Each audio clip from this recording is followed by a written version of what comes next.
Okay, week 18 recap from yesterday, which was our second week working on character development for stand-ups. What character you're going to play on stage, what characters you can play on stage in order to take over the room just with character. Not worrying about material, not really working about performance, network, connecting, any of that stuff, crowd work. It's just straight, what is the power of your character when you're up there? And it was cold yesterday in Austin, so when I got there, I had all these characters waiting outside the creek and cave to get inside because it was 35 degrees. All these stand-ups hanging around like frozen comedy penguins waiting to get inside. It's kind of funny. And across the street at a bar, they were doing professional wrestling outside. They set up a ring and there were professional wrestlers in there. Which again, if you're playing character, wrestling is a good place to go study how that's done, because they are literally just good and evil characters. So let's talk about this. In the first career half hour, we went kind of broadly across a bunch of different things. Basically, the concept I was trying to talk about was, if you're doing stand-up, almost never can you do a career just straight stand-up. Stand-up blends with a bunch of other things. So you kind of need to think about what you want to blend with when you first start. So it's stand-up plus. If you're just doing straight stand-up, you're trying to do clubs, you're trying to do theaters, you're trying to get known so that you can move up and get paid performance fees. And that's essentially how you make most of your money. If you're going to go outside that, you're going to tape specials and maybe try to sell those somewhere online or sell them to one of the streaming services, which isn't as lucrative as you think it is. So it's not really a career path. Straight stand-up is hard if you're just doing live stand-up. Most of the time people pair that up with things like stand-up plus acting, which I've seen quite a bit. There's a lot of stand-ups that very early on realize that they want to become sitcom characters or they want to work in films, they want to be actors as well. And blending those two worlds, stand-up and acting, is harder than you would think. People think, oh, you're a performer in stand-up, therefore you should also be able to be a performer in something like acting. But it doesn't work that way. They're very different skill sets. Same the way that improv is a very different skill set than stand-up. In fact, when you get trained primarily first in one of those things, it's kind of hard to break out of it and do what is required in the other. I've seen a lot of improv actors who come off as too shticky, too character-driven, not in the moment. They're playing to be seen instead of heard. They're not doing direct address, which is the core of stand-up. So acting is great if you can get acting jobs, but that means you're going to be moving to LA or New York, especially LA, and trying to get on shows in order to pair that up with your stand-up career. And my friend Retta kind of did this. Well, she definitely did this. She had a stand-up career, and then she moved out to LA. She was out there for a long time taking acting lessons, doing one-person shows, working the game and learning acting. And then she broke in with Parks and Rec. She's been on Good Girls, and right now she's featured on a Domino's pizza commercial, which I've linked to in our private accelerator group because it's super fun to watch her, and she's done great. But it was not easy. She took a lot of effort from her to bring the acting skills up to the level that she was in her stand-up. The third area is like stand-up plus celebrity, where you're basically just trying to get known. Any way you can get into the public media, into the public consciousness, so that the culture knows you and they will pay and come to see you. Again, that's usually done by even doing stand-up in the media. Nate Bargatze is a great example of this. He did some Tonight shows. He had done a ton of stand-up. Nobody knew who he was. Then he did the stand-ups on Netflix for a 30-minute special, and then they gave him an hour for the Tennessee Kid, and he just blew up because it was straight stand-up, the reason why he blew up, and because he's a great character. He had honed that character so strongly that once it got exposed to the culture through media, it did really well, really fast. But that was a long process to get that character really, really tight. Fourth career is like stand-up and writing, which has always been my path. I started writing for stand-ups almost immediately when I started doing stand-up because I really like it. I like to hear people delivering things in interesting ways and different characters and different perspectives. And my brain finds it really fun to write within their perspective. So I gave away a lot of free comedy then started getting paid, moved into talk shows. And I've got a big background in screenwriting and TV writing from education. I used to teach that stuff in college.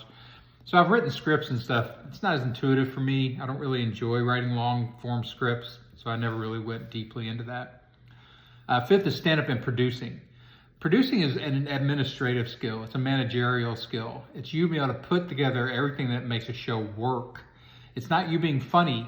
There are creative producers who will add to the funniness and the creativity, but mainly it's an administrative job. So you're organizing, you're hiring, firing, you're managing people. You know all the things that you do in a regular business. If you get trained to do that, plus you can do stand-up, that's a really good background. It's hard on stand-ups because they're creatives, and a lot of them don't enjoy doing admin type work, and they're not particularly good at it. But it really does a lot for your career, because now you can understand the business side and the administrative side and the producing side of stand-up.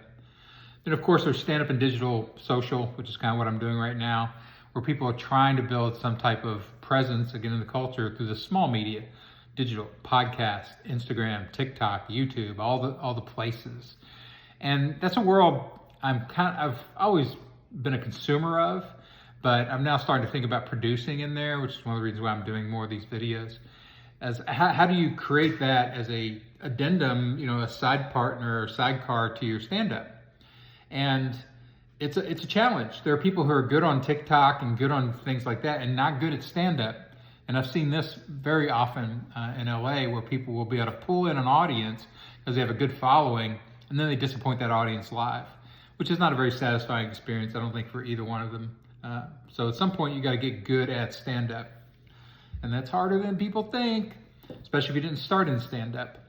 Then there's stand-up plus variety, which is kind of harkening back to the vaudeville years, where you match stand-up with really anything, any other form of entertainment. It can be music, it can be singing, it can be juggling, magic, sketch, improv, hypnotism, animal acts. I've seen all of this done in stand-up.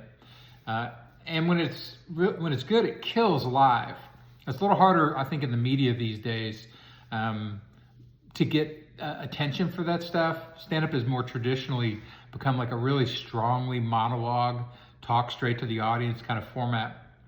But if you have any other talents that go along with any other entertainment talents, don't hesitate to use those in stand-up, because it really does kill, and it adds variety to what you can do. So that was the career stuff. After that, we kind of jumped into the character work. And this week, the assignment was to bring in a character that you can already do. It can be an impression, can be voices, a full character that you've played around with a lot in your life, and go on stage, and I was going to act as a producer under some scenario where I'm looking for characters to hire, and I want to pick somebody from the lineup of people going up who I think is an interesting character that I could use. So again, very pressury, unnecessarily pressury and unusual and odd and awkward for people to go up in a workshop. They haven't got acting training, they haven't done a lot of these things, and so it can be intimidating. And I think some of that played out in the workshop. But also, I had 5 people get up there and really go for it and do characters, and it was really interesting and impressive to watch them, what they're trying to do.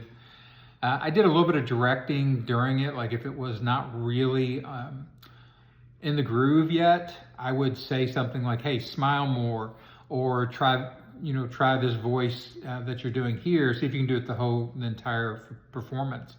Because there are elements in almost everything that people went up as. There are elements in the characters that worked, but then there's a bunch of stuff around it that didn't work. And that's part of the job of a director, is just to move the things out of the way that aren't working and hone in on the powerful stuff. So it was fun to do. I enjoyed it. I would like to be able to do more of this. It's a little hard again in a workshop because there's so many people there and so few slots for people to go up, but we'll keep working on that.